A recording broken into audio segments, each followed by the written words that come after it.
Good morning dear student, welcome to the way of solution number 1 study channel West Bengal. তো আমি তোমাদের Dalton sir. তোমরা এখন পাচ্ছ জিকে জিএস কিং এই সিরিজের আমরা শুরু করেছি target group C and D. রাজ্য সরকারের যে গ্রুপ সি এবং ডি পরীক্ষার অ্যানাউন্সমেন্ট হয়ে গেছে, ফর্ম ফিল আপও কিন্তু চলছে, হয়ে গেছে কিছু। তো যাই হোক, তো এখানে একটি টপিক আমরা পাচ্ছি এনভায়রনমেন্ট অ্যাওয়ারনেস।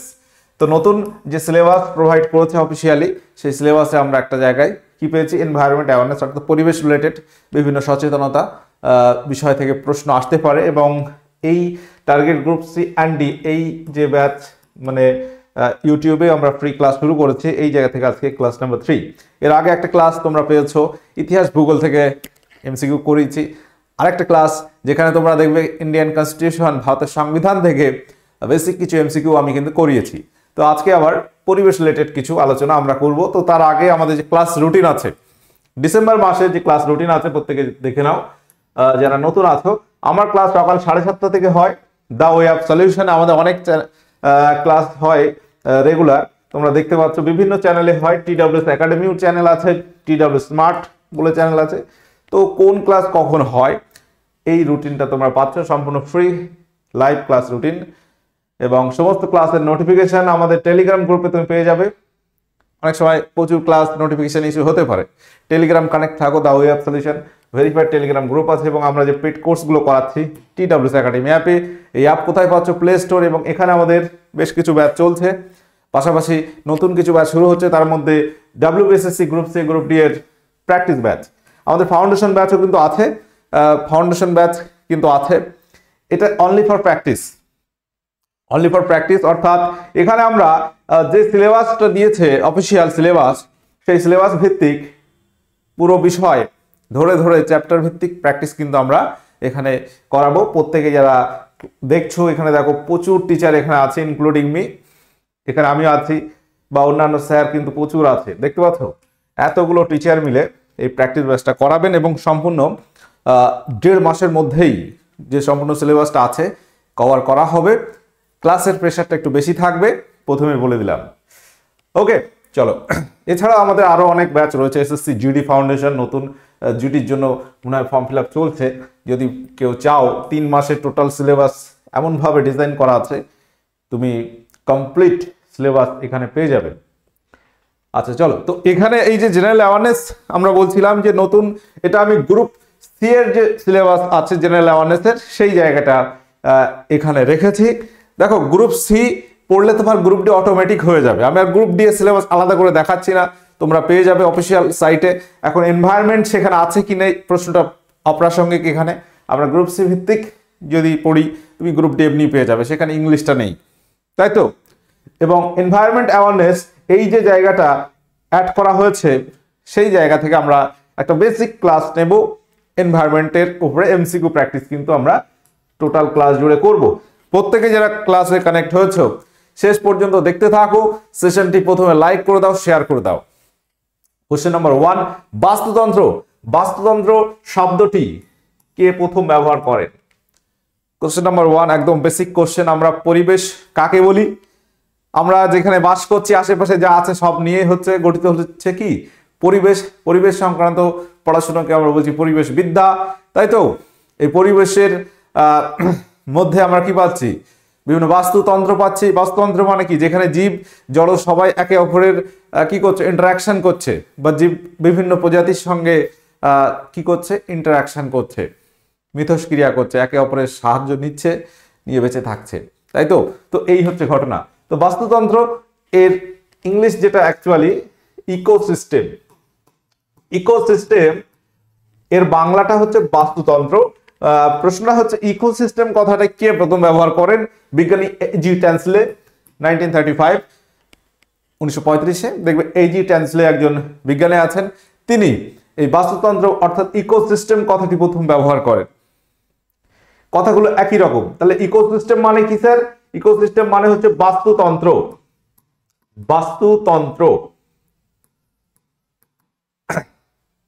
বিজ্ঞানী আর্নেস্ট হ্যাকেল, এই নামটাও তোমরা জানো, এই নামটা জড়িয়ে রয়েছে ইকোলজি কথাটির সঙ্গে। ইকোলজি হচ্ছে বাস্তুবিদ্যা। এই বাস্তুবিদ্যার একককেই আমরা বলি বাস্তুতন্ত্র। ইকোলজি অর্থাৎ বাস্তুবিদ্যা, এই যে টার্ম, এটি প্রথম ব্যবহার করেছিলেন আর্নেস্ট হেকেল। আর্নেস্ট হেকেল সম্পর্কে আমরা অভিব্যক্তিতেও পাই বায়োজেনেটিক লয়ের প্রবক্তাকে, যেটাকে বাংলায় বলি জীবজনী সূত্রের প্রবক্তা আর্নেস্ট হেকেল। বিজ্ঞানী লিন্ডেম্যান 10% ল আছে বাস্তুতন্ত্রে, 10% সূত্র আছে শক্তি প্রবাহ রিলেটেড। ওকে, আচ্ছা, একটা পুকুরের বাস্তুতন্ত্রে বা একটা জলীয় বাস্তুতন্ত্রে আমরা পাই নেকটন, বেনথস, ফাইটোপ্ল্যাঙ্কটন, জিওপ্ল্যাঙ্কটন। বলছি যেসব জীব জলাশয়ের নিচে বসবাস করে তাদেরকে কি বলা হয়? নিচে বসবাস করে। দেখো আমি একদম বেসিক জায়গা থেকে শুরু করেছি। এই যে প্র্যাকটিস সেশন চলছে এগুলো দেখো, তোমাদের এমনি অনেকটাই উপকার তোমরা পাবে, অনেকটা এফেক্টিভ আপকামিং যে কোনো এক্সামে। পরিবেশ এমনি কোথাও মেনশন না করা থাকলেও পরিবেশের প্রশ্ন আসে, কারণ পরিবেশের সঙ্গে আমরা জড়িয়ে আছি, বাদ দিয়ে যেতে পারবো না আমরা, তাই না? তো একটা বাস্তুতন্ত্রে, মূলত জলাশয়ের বাস্তুতন্ত্রে আমরা পাবো এই কথাগুলো, নেকটন কি, বেনথস কি, ফাইটোপ্ল্যাঙ্কটন কি, জুপ্ল্যাঙ্কটন কি। তো এই কথাগুলো একদম বেসিক জায়গা বাস্তুতন্ত্রের। তো এখানে আমরা বলবো বেনথস।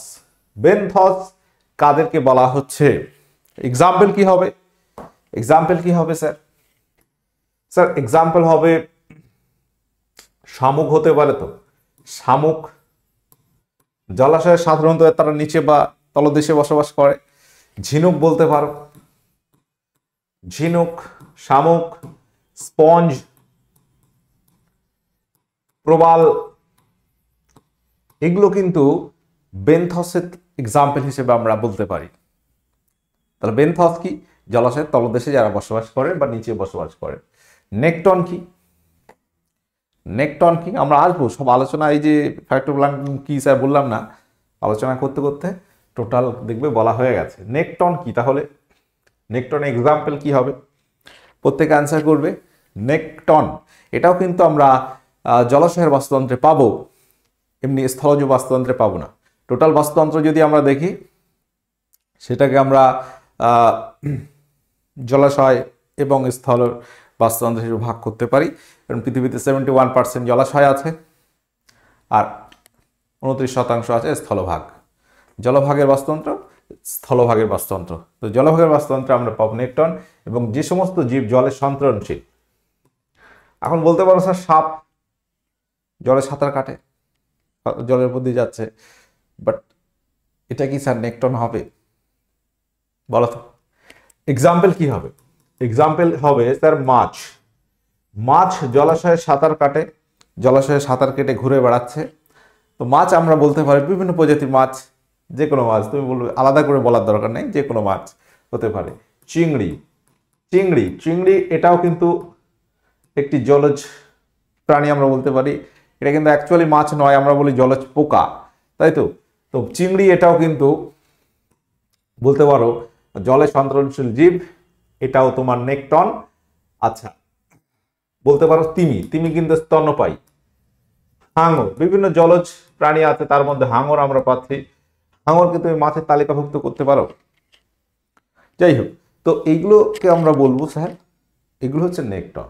কিন্তু সাপ এটা নেকটন নয়, কারণ সাপ শুধু জলে থাকে না, সাপ কিন্তু জলে বসবাস করে, জলে থাকে মাঝে মধ্যে, কিন্তু তারা গর্তে যায়। আবার সাপকে আমরা বলি উভচর, যারা জলে এবং স্থলে দুই জায়গায় থাকতে পারে। ব্যাং, উভচর, এগুলোকে আমরা নেকটন বলি না। বোঝা গেল? তাহলে যারা জলে বসবাস করে এবং সন্তরণশীল জীব তাদেরকে আমরা বলছি নেকটন। ভাসমান জীব কিন্তু বলবো না আমরা, জলে ভেসে বেড়ায় অনেক কিছু হতে পারে। জলে ভাসমান জীব আর সন্তরণশীল জীবের মধ্যে ডিফারেন্স আছে কিনা? কিছু শেওলা জলে ভেসে বেড়াচ্ছে, বাট ওটা কিন্তু আমরা বলবো না যে নেকটন। বোঝা গেল? তাহলে এটা হচ্ছে জীব মূলত প্রাণীর তালিকায় আমরা পাবো, এগুলো হচ্ছে নেকটনের এক্সাম্পল। কোশ্চেন নাম্বার 4, কোন স্থানে জীবগোষ্ঠী এবং পরিবেশের মধ্যে পারস্পরিক সম্পর্কের ফলে যে অবস্থাটা তৈরি হচ্ছে এটাকে আমরা কি বলি? এটাকে আমরা কি বলি? উৎপাদক বাস্তুতন্ত্র, বিয়োজক নাকি পরজীবিতা?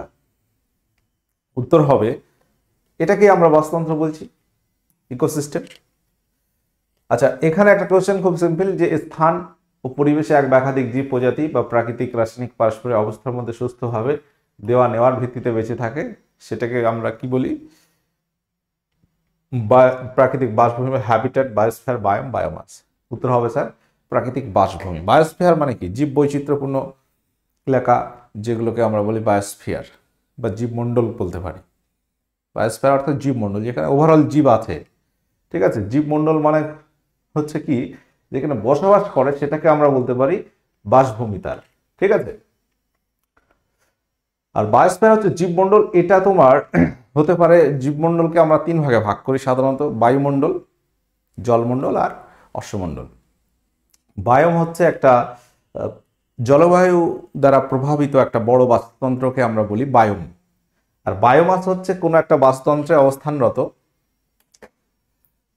সমস্ত উদ্ভিদ বা প্রাণী, অর্থাৎ উদ্ভিদ এবং প্রাণীর টোটাল ভর, সেটাকে আমরা বলি বায়োমাস। ঠিক আছে, বায়োমাস বা জীব ভর। একটি নির্দিষ্ট অঞ্চলের জীব সম্প্রদায়ের বাস্তু সংস্থান সম্পর্কিত আলোচনাকে কি বলে? একটি নির্দিষ্ট অঞ্চলের জীব সম্প্রদায়ের বাস্তু সংস্থান সম্পর্কিত আলোচনাকে কি বলা হয়? অট ইকোলজি, স্টিন ইকোলজি, বায়োস্ফিয়ার বা বায়োম। তো এখানে সঠিক উত্তর আমরা কি করব? কোশ্চেন নাম্বার 6, অর্থাৎ একটা নির্দিষ্ট অঞ্চল তুমি সিলেক্ট করলে, তাহলে ছোট্ট একটা অঞ্চল করতে পারো, একটু বড় অঞ্চলও করতে পারো, বাট টোটাল অঞ্চলের সমস্ত জীব সম্প্রদায় নিয়ে যখন তুমি কথা বলছো, সেটাকে আমরা বলছি সিন ইকোলজি। অর্থাৎ ইকোলজির একটা পার্ট, বাস্তুবিদ্যার একটা শাখা, যেখানে একটা নির্দিষ্ট অঞ্চল ভিত্তিক সেখানে কত ধরনের পশু আছে, পাখি আছে, আরও অন্যান্য জীব প্রজাতি কি আছে, কত ধরনের উদ্ভিদ আছে, সেগুলো নিয়ে যখন আলোচনা করছি সেটাকে আমরা বলছি সিন ইকোলজি। আর যখন বলছি একটা নির্দিষ্ট প্রজাতি বাস্তু সংস্থান সম্পর্কিত আলোচনাকে কি বলা হয়? একই কোশ্চেন, একটু আলাদা কথার মধ্যে আছে। তাহলে একটি নির্দিষ্ট প্রজাতি হতে পারে, তুমি একটা স্থানে কোনো ব্যাং নিয়ে কথা বলতে পারো, বা একটা জায়গায় বিড়াল নিয়ে কথা বলতে পারো, কত টাইপের বিড়াল আছে, বিড়ালরা কি খায়। ঠিক আছে, তো এইরকম একটা কোনো ব্যাং নিয়ে আমরা আলোচনা করছি। কোনো ব্যাং তারা কি খাচ্ছে, তাদেরকে কারা খাচ্ছে, কত ধরনের কোনো ব্যাং আছে। ঠিক আছে, তো তাদের জীবদ্দশা কেমন, এই যে একটা স্পেসিফিক প্রজাতি নিয়ে যখন আলোচনা করি, বাস্তুতন্ত্রের বা বাস্তুবিদ্যার ওই শাখাকে বলা হয় অট ইকোলজি। অট ইকোলজি। তাহলে কিছু কিছু ভাগ আছে, সেইগুলো একটু আমি তোমাদেরকে হাইলাইট করলাম। সিন ইকোলজি, অট ইকোলজি, এগুলো কি? এগুলো অনেক সময় পরীক্ষায় আসে। নিচের কোনটি একটি জু প্ল্যান্টনের উদাহরণ? জু প্ল্যান্টন এটা কি স্যার? এটা তো বলেননি। জু প্ল্যান্টন তোমরা জানো, কিন্তু জলাশয়ে কিছু ভাসমান জীব আছে, আমরা একটা আগে একটু দেখলাম না, জলাশয়ে কিছু ভাসমান জীব আছে, সেটা উদ্ভিদ হতে পারে, প্রাণী হতে পারে, যাদের কোনো গমনাঙ্গ নেই। 1 নম্বর, তাদেরকে আমরা বলি প্লাঙ্কটন। তাহলে জলাশয়ে ভাসমান জীব, যারা জলের স্রোতে বা হাওয়ায় ভেসে বেড়াচ্ছে, এরকম কিছু জীব বাস করে, যেগুলোকে আমরা বলি জু প্লাঙ্কটন বা অতি ক্ষুদ্র জীব। ঠিক আছে, তো যেগুলো, সেগুলোকে বলছি প্লাঙ্কটন। আর জু মানে হচ্ছে কি বলতো? জু মানে হচ্ছে প্রাণী। জু মানে হচ্ছে প্রাণী। এক্সাম্পল বলবো রটিফার, এটা একটা জু প্লাঙ্কটন এক্সাম্পল। ঝিনুক, এটাকে আমরা কি বলবো? এটাকে বলবো স্যার বেনথস। বাস্তুতন্ত্রের আঙ্গিকে এটাকে আমরা বলবো বেনথস। ডায়াটম, স্পাইরোগাইরা, এই যে ক্লামাইডোমোনাস, ডায়াটম, এই যে শৈবাল জাতীয় উদ্ভিদ আছে, দেখবে জলাশয়ে জলের সঙ্গে ভেসে বেড়ায়, এরা সালোক সংশ্লেষ করতে পারে। এদেরকে আমরা বলি ফাইটোপ্লাঙ্কটন। এটাকে তুমি বলতে পারো ফাইটোপ্লাঙ্কটনের একটা এক্সাম্পল। ফাইটোপ্লাঙ্কটন এটা একটা এক্সাম্পল বলতে পারো। তাহলে জু মানে প্রাণী, ফাইটো মানে উদ্ভিদ। তাহলে জলে ভাসমান এই যে জু প্ল্যাঙ্কটন, এদের কিন্তু কোনো গমন অঙ্গ নেই। গমন অঙ্গ নেই, এরা জলের স্রোতের সঙ্গে ভেসে বেড়ায় এবং এরা পরজীবী হয়। জু প্ল্যাঙ্কটন অবশ্যই পরজীবী হবে। ফাইটোপ্লাঙ্কটন এরা কিন্তু সালোক সংশ্লেষ করতে পারে, এরা স্বভোজী হয়। বোঝা গেল? তাহলে জু প্লাঙ্কটন বলো আর ফাইটো প্লাঙ্কটন উভয় হচ্ছে প্লাঙ্কটনের ভাগ। প্লাঙ্কটন জলে ক্ষুদ্র ক্ষুদ্র যে অণুজীব আছে, জীব মানে কি, জীব মানে উদ্ভিদ প্রাণী, ক্ষুদ্র ক্ষুদ্র অণুজীব যেগুলো জলের স্রোতে ভেসে বেড়ায়, এদের গৌণাঙ্গ নেই, এটাকে আমরা বলি প্লাঙ্কটন যেটা উদ্ভিদ, ফাইটো, আর জু প্লাঙ্কটন অর্থাৎ প্রাণী প্লাঙ্কটন। ফ্লোরা কি, ফ্লোরা কি, এটা একটা প্রশ্ন, ভেরি ইম্পর্টেন্ট, পরীক্ষা আসে কিন্তু এই ধরনের কোশ্চেন। তোমাদের হয়তো মনে হতে পারে স্যার এইসব কেন পড়াচ্ছেন, হ্যাঁ প্রাইমারি পড়াচ্ছেন নাকি, না বিষয়টা তোমাদের আছে ওই জন্য পড়াচ্ছি। এবং এগুলো দেখবে এমনি পরীক্ষায়ও আসে, অনেক সময় রাজ্যের বিভিন্ন পরীক্ষায়, পিএসসিতে ক্লার্কশিপও আছে, ডাব্লিউবিসিএসেও এই টাইপের কিছু একটা প্রশ্ন চলে আসলো, বোঝা গেল, সহজ বাট আসে। ফ্লোরা হচ্ছে কোন একটা বাস্তুতন্ত্রের অন্তর্গত উদ্ভিদ গোষ্ঠীকে আমরা বলি ফ্লোরা। ফ্লোরা এই কথাটি আরেকটা কথা আছে, সেটা কি, বাস্তুতন্ত্রের অন্তর্গত প্রাণী গোষ্ঠীকে আমরা বলি ফনা। ফ্লোরা এবং ফনা এই দুটো কথা মনে রাখতে হবে। ফনা হচ্ছে প্রাণী, ফ্লোরা হচ্ছে উদ্ভিদ গোষ্ঠীকে, বাস্তুতন্ত্রের কোন একটা বাস্তুতন্ত্রের অন্তর্গত সমস্ত উদ্ভিদ গোষ্ঠীকে একত্রে আমরা বলি ফ্লোরা। তো ফ্লোরা আমরা এটা অনেক সময় বলে থাকি যে মনে রাখার জন্য, মনে রাখতে পারো ফ্লাওয়ার, ফ্লাওয়ার ফুল, ফুল কোথায় হয়, উদ্ভিদে, তো ফ্লোরা মানে উদ্ভিদ গোষ্ঠী। ফনা এটা মনে রাখার জন্য আমরা অনেক সময় বলে থাকি যে সাপ, সাপের ফনা আছে, ফনা সাপ, সাপ প্রাণী, প্রাণী গোষ্ঠীর হচ্ছে ফনা, জাস্ট মনে রাখার জন্য। কোশ্চেন নাম্বার 10, এটা আমি প্রথমে বলেছিলাম যে 10% ল, কোশ্চেন নাম্বার 10এই রেখেছি যে 10% ল, 10.10 নয়, ঠিক আছে, অনেক সময় এরকমও ভুল হয়, অঙ্কের প্রশ্নে এটা ভুল হয়, এমন সংখ্যার পাশে এমন একটা অঙ্ক দেবে যে তোমার মনে হবে 10.10, অঙ্কে এটা ঝামেলাটা হয়। এমনি এটা কোশ্চেন আমরা বুঝতে পারছি 10% ল, এটা প্রবক্তা হচ্ছে বিজ্ঞানী লিন্ডামান, এবং এটা কি রিলেটেড, বাস্তুতন্ত্রে শক্তি প্রবাহ সম্পর্কিত।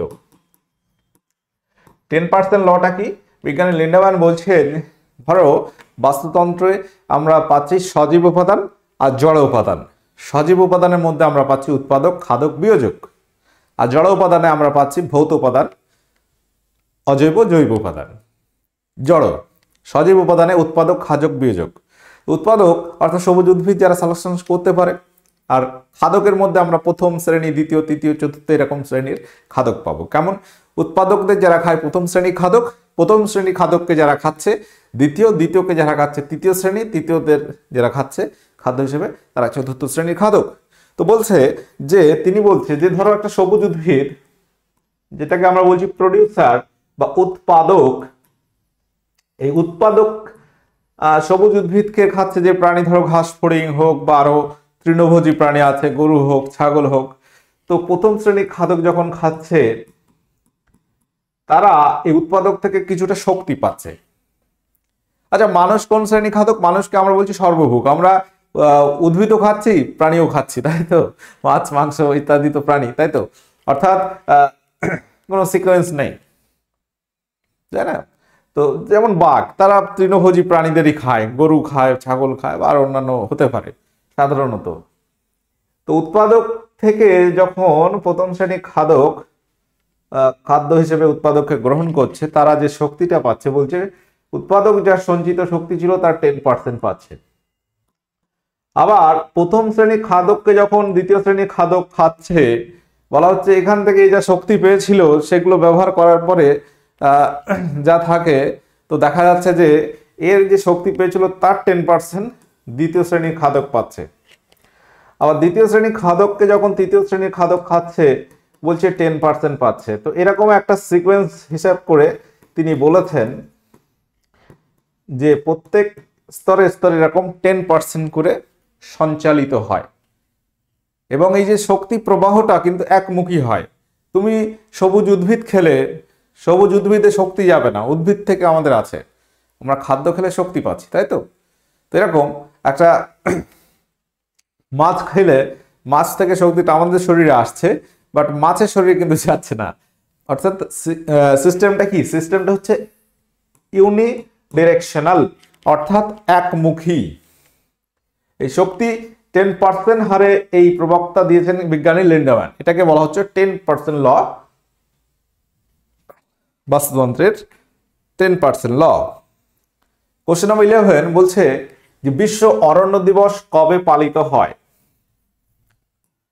আমরা ভ্যারাইটিস কোশ্চেন এখানে আলোচনা করছি এবং যেগুলো পরিবেশের সঙ্গে আমরা রিলেটেড বলতে পারি। বিশ্ব অরণ্য দিবস অর্থাৎ ইন্টারন্যাশনাল ফরেস্ট ডে কবে পালিত হয়? অপশনে 5 জুন, 21 জুন, 21 মার্চ, 5 মার্চ। খুব ইজি কোশ্চেন, বাট ভুল অনেকে করবে। তোমরা 5 জুন যারা করছো অবশ্যই ভুল হয়ে গেছে। এটা হচ্ছে কি বিশ্ব পরিবেশ দিবস। এই পরিবেশ আর অরণ্য অনেকে গুলিয়ে ফেলে। ইন্টারন্যাশনাল ওয়ার্ল্ড এনভায়রনমেন্টাল ডে, বিশ্ব পরিবেশ দিবস পালিত হয় 5 জুন। 21 জুন পালিত হয় বিশ্ব যোগ দিবস, যোগ ব্যায়াম। 21 মার্চ আমরা পালন করি ইন্টারন্যাশনাল ফরেস্ট ডে, বিশ্ব অরণ্য দিবস। বুঝা গেছে? তাহলে অপশন সি এখানে সঠিক উত্তর হবে। ক্লিয়ার? কোশ্চেন নাম্বার 12, পরজীবী খাদ্য শৃঙ্খলের সংখ্যার পিরামিড কেমন হয়?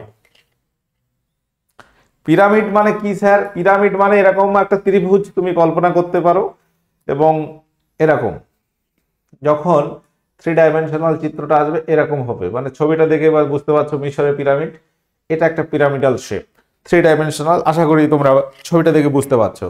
তো আমরা বাস্তুতন্ত্রে এরকম পিরামিড কোথায় পাচ্ছি? বিজ্ঞানী চার্লস এলটন, নামটা শুনে রাখো, বিজ্ঞানী চার্লস এলটন, তিনি প্রথম এই পিরামিডের কনসেপ্ট দিয়েছেন। যে আমরা এই বাস্তুতন্ত্রে যদি উৎপাদককে নিই, এখানে ধরো উৎপাদক রাখলাম, উৎপাদকের সংখ্যা যদি আমরা দেখি সব থেকে বেশি, তারপর প্রথম শ্রেণীর খাদক উৎপাদকদের যারা খাচ্ছে তার সংখ্যা যদি দেখি সেটা উৎপাদকের থেকে কম।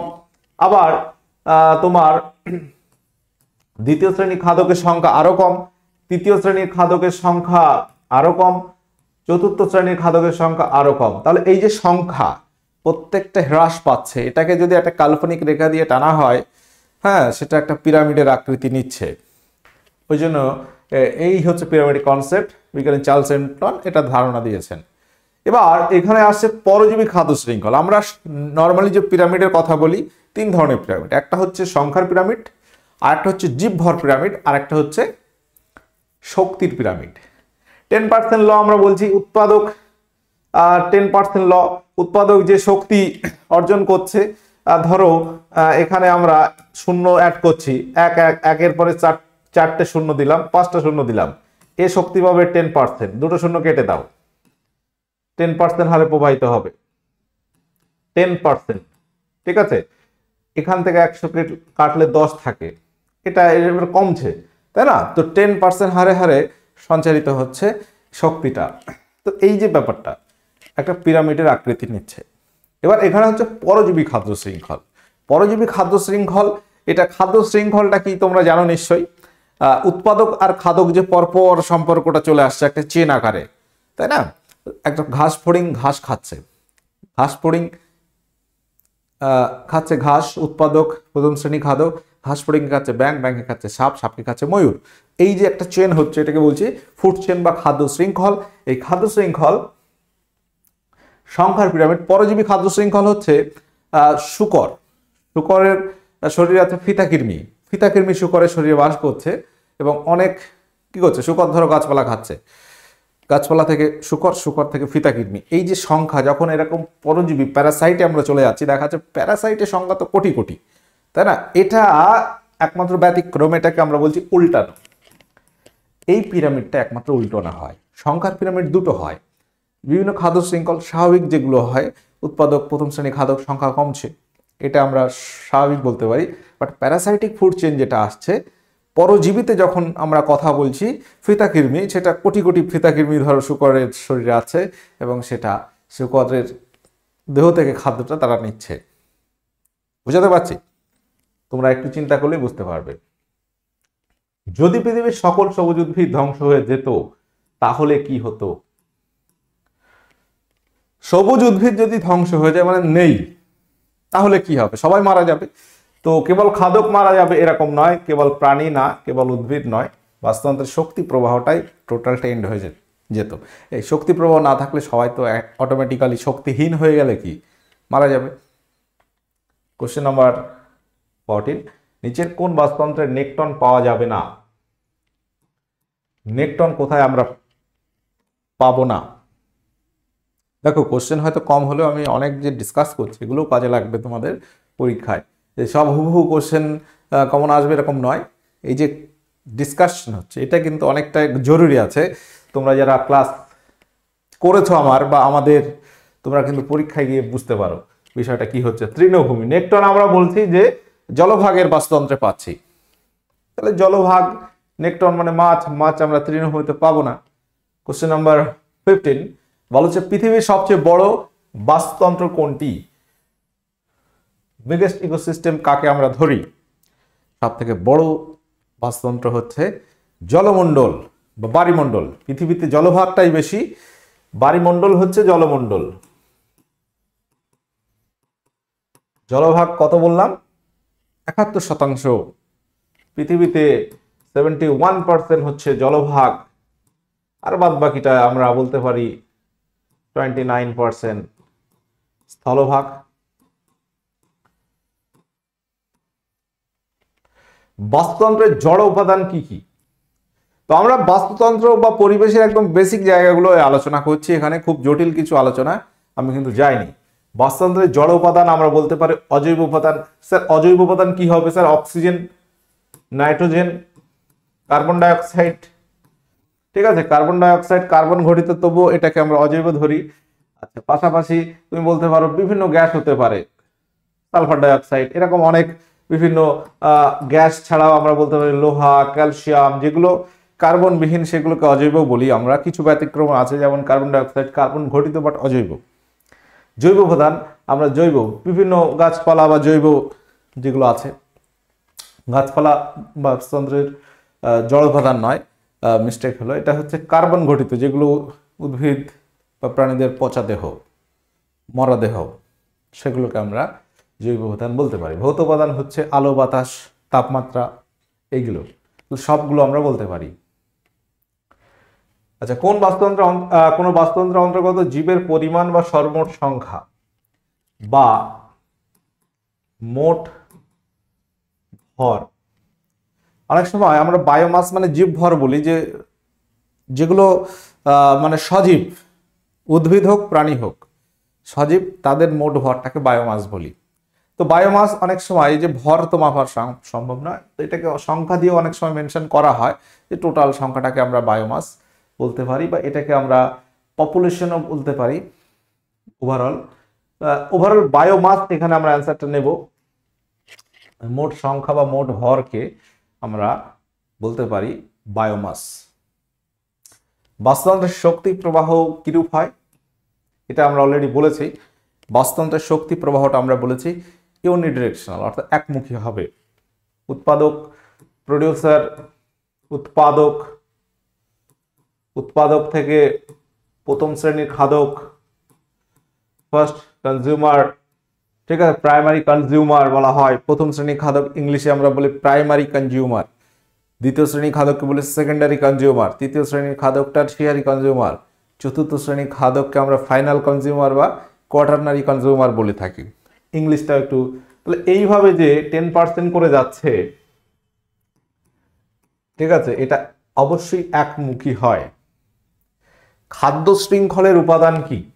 খাদ্য শৃঙ্খল, যেটাকে ইংলিশে আমরা বলি food chain,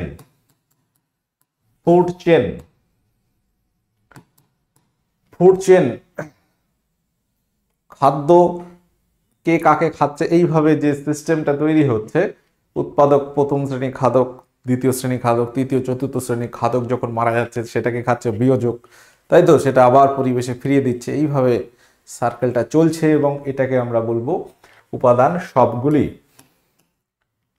question number 10, ecology এই শব্দটি কোন শব্দ, কোন ভাষার? আমরা ইকোলজি শব্দটাকে ব্যাখ্যা করলে পাই ঐকোস এবং লোগোস, তাই তো, লোগোস। ঐকোস এবং লোগোস থেকে আসছে ইকোলজি, এই কথাটি। ইকোলজি শব্দের অর্থ হচ্ছে বাস্তুবিদ্যা, তাই তো? ঐকোস কথার অর্থ হচ্ছে বাস্তু, আর লোগোস কথা হচ্ছে জ্ঞান বা নলেজ। বাস্তু সংক্রান্ত নলেজ বা জ্ঞানটাকে আমরা বলি বাস্তুবিদ্যা। এই যে ইকোলজি শব্দটি একটি গ্রিক শব্দ। মনে রাখবে যে ইকোসিস্টেম এটা কোন শব্দ, কে বলতে পারবে? ইকোসিস্টেম শব্দটি গ্রিক নাকি ফরাসি? এটা কি হবে? এটা তোমরা হোমওয়ার্ক করবে, ঠিক আছে? ঐকোস এবং লোগোস থেকে ইকোলজি আসছে, এটা একটি গ্রিক শব্দ। তো আমাদের গ্রুপ সি এর প্র্যাকটিস ব্যাচ কিন্তু অলরেডি শুরু হচ্ছে। তোমরা যারা ক্লাসে আছো, যদি ভর্তি হতে চাও অবশ্যই TWS একাডেমি অ্যাপে যাও, সেখানে ব্যাচ সিলেকশন করো, ভর্তি হয়ে যাও। 500-700 মনে হয়, সম্ভবত 700-র ভিতরে আছে প্রাইস রেট, একটু দেখে নিতে হবে। ভারতে বর্তমানে কয়টি বায়োস্ফিয়ার রিজার্ভ আছে এটা হোমওয়ার্ক করবে, এবং আমরা এইগুলো নিয়ে আলোচনা করব পরবর্তী ক্লাসে, ঠিক আছে? পরিবেশ রিলেটেড ক্লাসের মধ্যে এগুলো আমরা আলোচনা করব। সকলে ভালো থাকো, সুস্থ থাকো, দেখা হচ্ছে পরবর্তী ক্লাসে। ওকে, টাটা, বাই।